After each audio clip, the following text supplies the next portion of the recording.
আচ্ছা, গ্যাস সিলিন্ডারের expiry date সম্পর্কে কার, কার ধারণা আছে?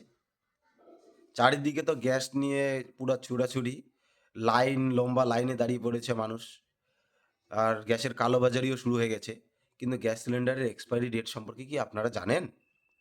যারা জানেন কমেন্টে জানাবেন। আর যারা জানেন না, ভিডিওটি সম্পূর্ণ দেখুন। গ্যাস সিলিন্ডারেরও কিন্তু এক্সপায়ারি ডেট আছে। সেটা কেমন করে বুঝবেন আমি আপনাদের বুঝিয়ে দিচ্ছি। এটা ভালো করে লক্ষ্য করুন। সিলিন্ডারের যে উপরের দিকে বাড়ানো অংশটা থেকে তার ভিতরের দিকের গায়ে দেখুন লেখা আছে কি A28। এবার আপনাদের আমি একটা চার্ট দিয়েছি দেখুন। এখানে কি আছে? এ মানে হলো ফার্স্ট কোয়ার্টার মানে জানুয়ারি, ফেব্রুয়ারি, মার্চ। আর সিলিন্ডারের গায়ে কি আছে? A28। তাহলে 28 হচ্ছে 2028 সাল। তো এবার 2028 সালের জানুয়ারি, ফেব্রুয়ারি, মার্চ মাসের মধ্যে এই সিলিন্ডারটা এক্সপায়ার হয়ে যাবে। তো এবার হচ্ছে আপনার বাড়িতে যদি এরকম A25 সিলিন্ডার আসে, তাহলে আপনি কি করবেন? সেটা নেবেন না। কারণ ওটা এক্সপায়ার হয়ে গেছে।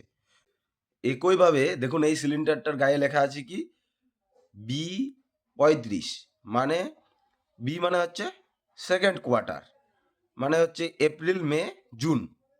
এবার জুন মাসের 35টা মানে হচ্ছে 2035 সাল। তাহলে কি দাঁড়ালো?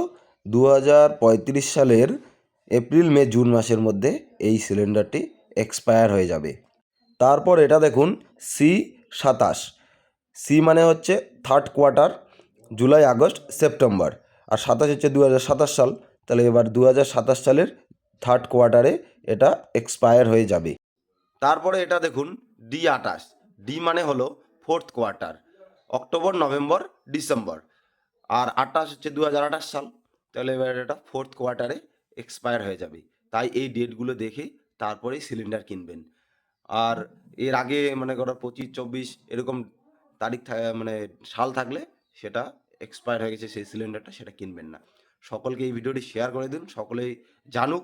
কারণ এক্সপায়ারওয়ালা সিলিন্ডার বাড়িতে এলে এবং ব্যবহার করলে কিন্তু ব্লাস্ট হয়ে যাওয়ার সম্ভাবনা থাকে। তাই সকলকে সচেতন করুন।